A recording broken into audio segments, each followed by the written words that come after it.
आप देख रहे हैं न्यूज नेशन, आपके साथ मैं हूं सबीना तामंग। देश में दोपहर के 12 बज चुके हैं और 12 बजे की सबसे अहम खबर के साथ हम हाजिर हैं। पश्चिम बंगाल विधानसभा चुनावों को देखते हुए बीजेपी ने अभी से कमर कस ली है।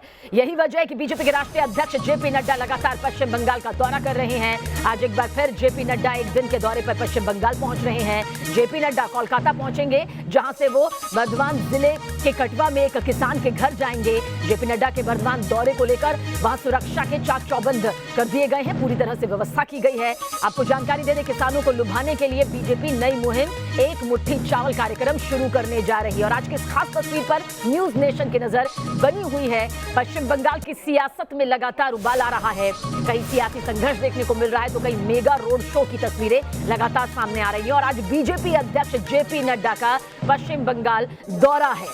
ये 3 तस्वीरें इस वक्त आपके सामने मौजूद है। कटवा में रैली है और इस दौरान एक किसान के घर भी बीजेपी अध्यक्ष जेपी नड्डा जाएंगे। किसानों से मुलाकात यहां पर है और साथ ही रोड शो यहां पर करने जा रहे हैं। एक बड़ा जनशक्ति प्रदर्शन आज मेगा रोड शो के जरिए सामने आने वाला है।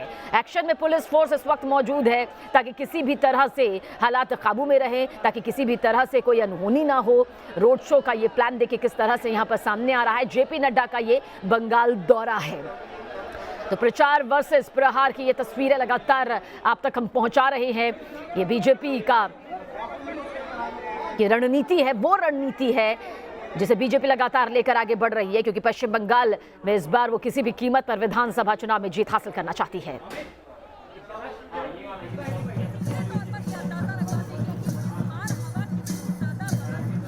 तो तैयारियां वहां पर किस तरह की हो रही है, किस तरह से बीजेपी अध्यक्ष जेपी नड्डा के मेगा शो को लेकर तस्वीरें सामने आ रही हैं, आपको दिखाने जा रहे हैं। तो ये तस्वीर इस वक्त आपके सामने मौजूद है।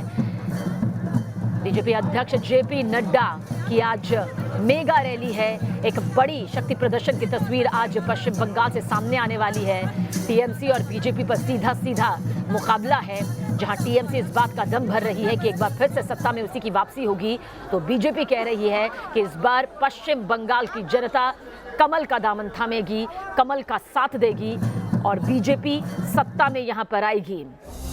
तो बीजेपी जनवरी को किसान सुरक्षा माह के रूप में मना रही है। क्या कुछ कार्यक्रम है, एक मुट्ठी चावल, उसके बारे में डिटेल आपके सामने। बीजेपी कार्यकर्ता 23 जिलों के 48,000 गांव में जाएंगे।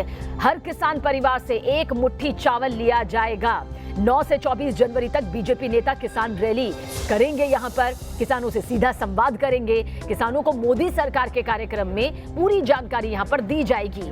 बीजेपी जनवरी को किसान सुरक्षा महीने के रूप में मनाने जा रही है। एक मुट्ठी चावल कार्यक्रम आखिर क्या है, इस कार्यक्रम के तहत क्या क्या होने वाला है, उसकी डिटेल, उसकी जानकारी इस वक्त हम यहां पर दे रहे हैं, क्योंकि बीजेपी के लिए पश्चिम बंगाल की सियासत में एक मुट्ठी चावल मील का पत्थर साबित होता है या फिर नहीं होता। अब ये निगाहें इसी पर टिकी हुई हैं कि आखिर इस कार्यक्रम को कितने बड़े तौर पर, बड़े स्तर पर यहां पर बीजेपी की तरफ से आयोजित किया जाता है। हालांकि तैयारियां पूरी हो चुकी हैं, आगाज भी बस होने ही वाला है। 23 जिलों के 48,000 गांव के किसानों से जो संपर्क यहां पर होगा और हर किसान परिवार से एक मुट्ठी चावल यहां पर लिया जाएगा। 9 से 24 जनवरी तक का यह कार्यक्रम है। और पश्चिम बंगाल से जुड़ी इस वक्त की एक और बड़ी खबर दिल्ली में मौजूद है। गवर्नर जगदीप धनखड़, आपको बता दें कि गवर्नर धनखड़ ने पिछले साल अक्टूबर में अमित शाह से मुलाकात यहां पर की थी। उस मुलाकात की तस्वीरें भी हमने आप तक पहुंचाई थी, इस मुलाकात की जानकारी आप तक पहुंचाई थी। गवर्नर की ममता सरकार से दरअसल तकरार चल रही है, खासतौर से कानून व्यवस्था जिस तरह से बिगड़ी हुई है उसे लेकर कई बार धनखड़ अपनी आवाज यहां पर उठा चुके हैं। तो आज दोपहर 12:45 पर यह मुलाकात यहां पर होने वाली है। केंद्रीय गृह मंत्री अमित शाह के साथ यहां पर बताया जा रहा है कि मुलाकात यहां पर होगी। और पिछले साल अक्टूबर में अमित शाह से ये मुलाकात गवर्नर धनखड़ की हुई थी। गवर्नर की ममता सरकार से जिस तरह से कई मुद्दों को लेकर तकरार चल रही है, खासतौर से सियासी संघर्ष को लेकर, कानून व्यवस्था जिस तरह से बिगड़ी हुई है उसे लेकर कई बार खत भी सामने आया है, कई बार उन्होंने अपनी बात भी यहाँ पर बेबाकी से रखी है। और आज दोपहर 12:45 पर मुलाकात यहाँ पर होने जा रही है। अमित शाह से आज की ये मुलाकात होगी। दिल्ली में इस वक्त राज्यपाल जगदीप धनखड़ मौजूद है और पश्चिम बंगाल में इस वक्त बीजेपी के अध्यक्ष जेपी नड्डा मौजूद है। ये 2 तस्वीरें पश्चिम बंगाल के सियासत के लिहाज से बेहद खास हो जाती है। हमारे संवाददाता रविकांत हमारे साथ इस वक्त मौजूद है। रविकांत, दिल्ली में मौजूद है इस वक्त राज्यपाल धनखड़, क्या कुछ तस्वीर 12:45 पर सामने आएगी? इस मुलाकात के आखिर सियासी मायने कितने गहरे?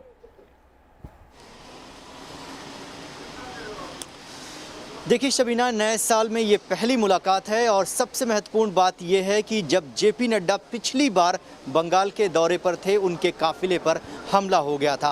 आज फिर वो एक बार पश्चिम बंगाल की सरजमी पर हैं और बीजेपी के कैंपेन को धार दे रहे हैं, तो दूसरी तरफ यहाँ पर राज्य के गवर्नर अमित शाह से मुलाकात कर रहे हैं। साफ तौर पर इस बैठक में जो लॉ एंड ऑर्डर की स्थिति है उस पर चर्चा की जाएगी, क्योंकि हर रोज़ चाहे बीजेपी हो या टीएमसी, जो पॉलिटिकल किलिंग है वेस्ट बंगाल में, वो थमने का नाम नहीं ले रही है। और सबसे बड़ी चुनौती राज्य के सामने ये है कि पीसफुल तरीके से राज्य में चुनाव कैसे कराया जाए। हालांकि इसकी पूरी जिम्मेदारी चुनाव आयोग के ऊपर है, लेकिन संवैधानिक पद पर बैठने के नाते राज्यपाल की भूमिका भी बहुत अहम हो जाती है। और उसी नज़र से आज की बैठक को देखा जाएगा, जब राज्यपाल केंद्रीय गृह मंत्री से 12:45 पर मिलेंगे तो पूरी तरीके से एक रोड मैप दिया जाएगा कि राज्य में लॉ एंड ऑर्डर की स्थिति क्या है और किस तरीके से वहां पर कानून व्यवस्था काम कर रही है। तो महत्वपूर्ण बात ये होगी। विद्यानाथ झा मेरे सहयोगी भी इस वक्त हमारे साथ मौजूद है। वर्धमान में आप इस वक्त विद्या मौजूद हैं। एक बड़ी तस्वीर आज सामने नजर आने वाली है बीजेपी अध्यक्ष जेपी नड्डा के मेगा प्लान को लेकर, मेगा रैली को लेकर। क्या कुछ कहा जा सकता है, कितना बड़ा शक्ति प्रदर्शन यहां पर होगा, जो बताने के लिए काफी होगा कि किस तरह से पश्चिम बंगाल में बीजेपी एक बड़े जन समर्थन के साथ आ सकती है। ये क्या आज की तस्वीर तय करेगी? जी सबीना, देखिए आज बर्दवान में जेपी नड्डा मौजूद हैं और यहाँ पर आज उनकी एक रैली भी है। यहाँ पर किसानों के घर घर पहुंचकर वो एक मुट्ठी चावल लेंगे। एक तरीके से आप देखिए तो दिल्ली और आसपास के इलाकों में किसानों का जो आंदोलन चल रहा है, दूसरी तरफ किसानों को लुभाने के लिए और किसानों को समझाने के लिए एक तरीके से किसानों के घर तक, किसानों के द्वार तक नड्डा पहुंच रहे हैं। दूसरी बात यह है कि 1 महीना का वक्त निकल चुका है जब जेपी नड्डा पहुंचे थे डायमंड हार्बर, उनके ऊपर हमला किया गया था, उनके काफिले के ऊपर पथराव किया गया था। मैं कल डायमंड हार्बर इलाके में ही था सबीना, और वहां पर जो परिस्थिति अब बदली हुई नजर आ रही है, उससे ऐसा लगता है कि बीजेपी के तमाम जो बड़े नेता जिन जिन इलाकों में जा रहे हैं वहां पर बीजेपी को लेकर एक माहौल तैयार हो जाता है। तो आज एक दिन के दौरे पर नड्डा हैं और इस बीच वो किसान के घर में जाकर खाना भी खाएंगे, मंदिर में जाकर पूजा भी करेंगे, किसानों के घर भी पहुंचेंगे जहां से वो एक मुट्ठी चावल लेंगे। तो आज का ये पूरा कार्यक्रम उनका रहेगा। हालांकि आपको बता दूं कि बर्धमान जो इलाका है, यहां से पूर्वी बर्धमान जहां पर आज नड्डा मौजूद हैं, इस इलाके से बीजेपी के एक सांसद भी आते हैं।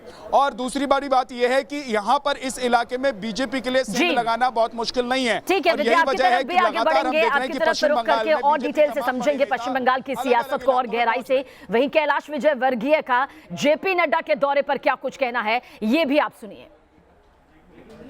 ऐसा है कि अगर वो हमको डराएंगे, आतंकित करेंगे, तो हम आतंकित थोड़ी होंगे, डरेंगे थोड़ी। हम भारतीय जनता पार्टी के कार्यकर्ता हैं और हम बंगाल में भले हम कितना भी बलिदान देना पड़े, पर हम बंगाल में प्रजातंत्र की स्थापना करेंगे। और इस ऐसी सरकार जो हिंसा के रास्ते पर पूरे प्रदेश को ले जा रही है, जहाँ विनाश हो रहा है, उसको हम अच्छा प्रदेश बनाएंगे। ये संकल्प है। इतने जन सैलाब देखते हुए आप आ रहे थे, क्या कहना चाहेंगे जिस तरह से जनता में उत्साह है, लोगों का भारतीय जनता पार्टी के प्रति विश्वास है, मोदी जी के प्रति विश्वास है। और एक बार फिर से रुख करेंगे मेरे सहयोगी विद्यानाथ झा की तरफ। विद्या, ये जरूर कहा जा सकता है कि पश्चिम बंगाल की सियासत में इस बार बीजेपी और मजबूती के साथ यहां पर ऐसे दिखाई दे रही है, क्योंकि लगातार जिस तरह से हमने पिछली तस्वीरें देखी सियासी खूनी संघर्ष को लेकर भी, उसमें भी बीजेपी को समर्थन मिल रहा है। बीजेपी क्या इस फैक्टर को यहां पर उठाने की कोशिश करेगी, क्योंकि आज की जो ये मेगा रैली होगी उसमें किन मुद्दों को लेकर जेपी नड्डा सामने आ सकते हैं, इसे लेकर क्या कोई डिटेल? चलिए दोबारा से विद्या की तरफ रुख करेंगे।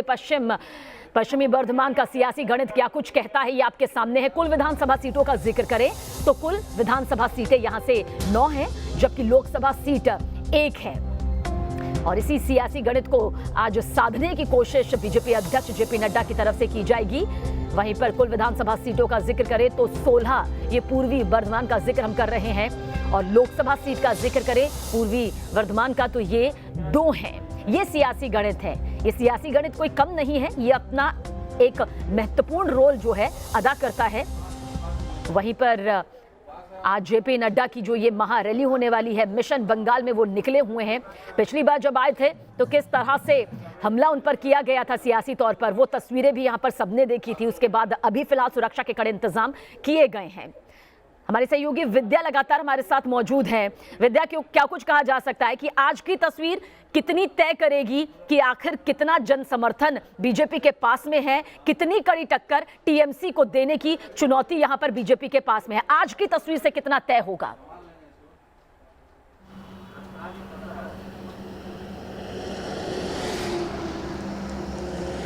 विद्या, मेरी आवाज आप तक पहुंच पा रही है?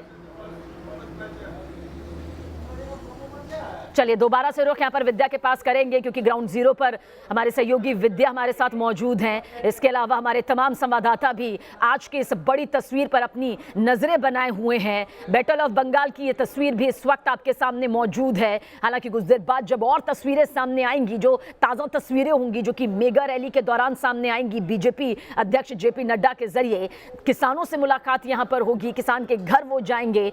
ये भी बता दें कि 9 से 24 जनवरी का जो बड़ा कार्यक्रम यहाँ पर तय किया गया है, एक मुट्ठी चावल, यानी हर एक किसान के घर से एक मुट्ठी चावल यहां पर लिया जाएगा। तपस की तरफ रुख करेंगे। तपस, क्या कुछ तैयारियां, क्या कुछ तस्वीर अब सामने आने वाली है? कितनी बड़ी ये तस्वीरें होंगी, कितनी खास ये तस्वीरें होंगी पश्चिम बंगाल की सियासत के लिहाज से, और टीएमसी के लिए कितनी बड़ी चुनौती आज की इस तस्वीर के जरिए बनेगी?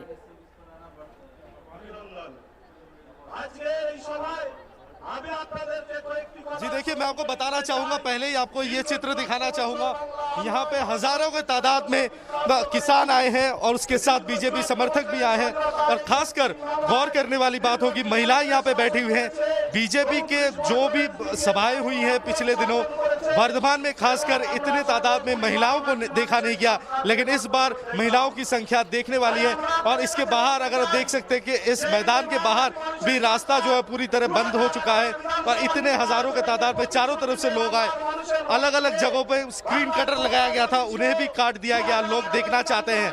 और यहाँ पर जेपी नड्डा कुछ ही देर में पहुंचेंगे और यहाँ से एक मुट्ठी चावल जो कैंपेन है बीजेपी का, 9 तारीख यानी आज से 25 जनवरी तक ये चल रहा है, ये कैंपेन शुरू करेंगे वो।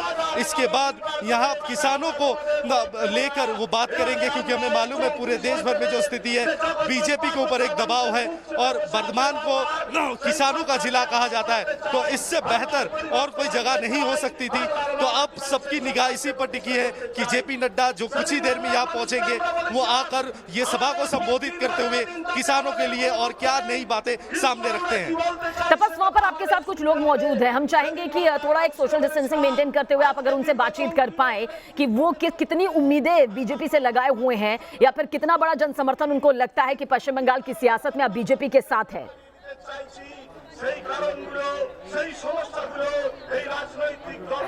जी जरूर, मैं बात करने की कोशिश करूंगा। अगर आपसे मैं बात करूं, थोड़ा खड़े हो जाइए। आपका नाम क्या है, कहाँ से आ रही है? मुन्नी खातून, मंतेश्वर कोसा ग्राम থেকে এসেছি। आप यहाँ क्या उम्मीद लेकर आई हैं? परिवर्तन लेकर जेपी नड्डा जी प्रधानमंत्री जी चाहते हैं कि इसको परिवर्तन चाहिए, बीजेपी आइए और मेरे पश्चिम बंगाल के सोनार बांग्ला करने के लिए मैं समर्थन देते आई। तमाम लोगों इस यहाँ पर आई है, वो तमाम लोगों समर्थन देने को लिए आई है। जेपी नड्डा जी के प्रधानमंत्री की, नरेंद्र मोदी प्रधानमंत्री महाशय के, अमित शाह जी के लेकर मैं मेरे तमाम लोगों समर्थन देता हूँ, मैं भी देता हूँ। आप समर्थन करती हैं? आप समर्थन कर रही हैं? मैं समर्थन करती हूँ। अगर मैं आपसे पूछूं कि क्या उम्मीद लेकर आज आप आए हैं यहाँ पे? আমি এখানে এসেছি যে আমাদের বাংলায় মেয়েদের কোনো সুরক্ষণ মানে ইয়ে নেই গো, অত্যাচার চলছে, সেই অত্যাচার মমতার কাছ থেকে আমরা বন্ধ করতে চাই, আমরা তাই বিজেপিকে চাই। तो आप आपने सुना कि किस तरह से लोग यहाँ पर आए हैं। लोग अत्याचार से मुक्ति चाहते हैं, लोग देश की और राज्य की बेहतरी चाहते हैं और अपनी जिंदगी की परिवर्तन यहाँ पर चाहते हैं। इस बार जो हम रैली में देख रहे हैं कि जो माइनॉरिटीज हैं। चलिए ठीक है, तपस आपकी तरफ आगे रुख जरूर करेंगे। विद्या भी हमारे साथ बने हुए हैं। एक छोटा सा ब्रेक, बहुत जल्द हाजिर होते हैं। कांग्रेस नेता अब्दुल मन्नान ने पीरजादा अब्बास सिद्दीकी से मुलाकात यहां पर की। हुगली में फुरफुरा शरीफ के पीरजादा से यह मुलाकात हुई है। 21 जनवरी को नई पार्टी के गठन का ऐलान कर सकते हैं अब्बास। ओवैसी भी कर चुके हैं अब्बास सिद्दीकी से मुलाकात। AIMIM के साथ गठबंधन का कर चुके हैं ऐलान। मेरे सहयोगी विद्या हमारे साथ लगातार जुड़े हुए हैं।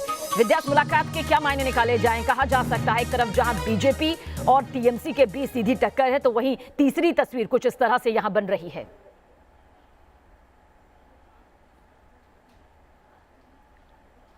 तो दोनों में लूट के लिए दोनों में कोई फर्क नहीं है, बड़ा चोर है एक छोटा चोर है, यही है। रुकने के लिए हम लोग कुछ अदर पार्टी को नहीं समझने के, हम लोग को कोई गारंटी नहीं है कि कल तृणमूल कांग्रेस बीजेपी के साथ हाथ नहीं मिलाएगा, कोई गारंटी नहीं, क्योंकि तो जन्म लिया है बीजेपी के गर्भ में। तो इसीलिए हम वाम और कांग्रेस कामयाब होगा इस बार दोनों को खत्म करने के लिए, कारण लोग बंगाल के लोग दिखा है। और सीधा हमारे सहयोगी विद्या की तरफ रुख करेंगे। विद्या, ये जो मुलाकात यहाँ पर हुई है, अब्दुल मन्नान ने पीरजादा अब्बास सिद्दीकी से जो मुलाकात यहाँ पर की है, क्या पश्चिम बंगाल की सियासत के लहजे से ये खास मानी जाए? देखिए, अब्बास सिद्दीकी को लेकर अब जो है एक माहौल पश्चिम बंगाल में तैयार हो रहा है चुनाव को लेकर। असदुद्दीन ओवैसी से उनके मुलाकात हुई और उसके बाद एक और मीटिंग, और अभी कुछ लोगों से जो मेरी बात हो रही थी, देखिए ऐसा पहले परसेप्शन तैयार करने की कोशिश हो रही थी सबीना कि जो मुस्लिम हैं पश्चिम बंगाल के वो सभी टीएमसी के साथ चले जाएंगे, यानी कि ममता बनर्जी के साथ हैं, क्योंकि ममता बनर्जी पर ये आरोप लगता रहा है कि वो अपीजमेंट की पॉलिटिक्स करते हैं।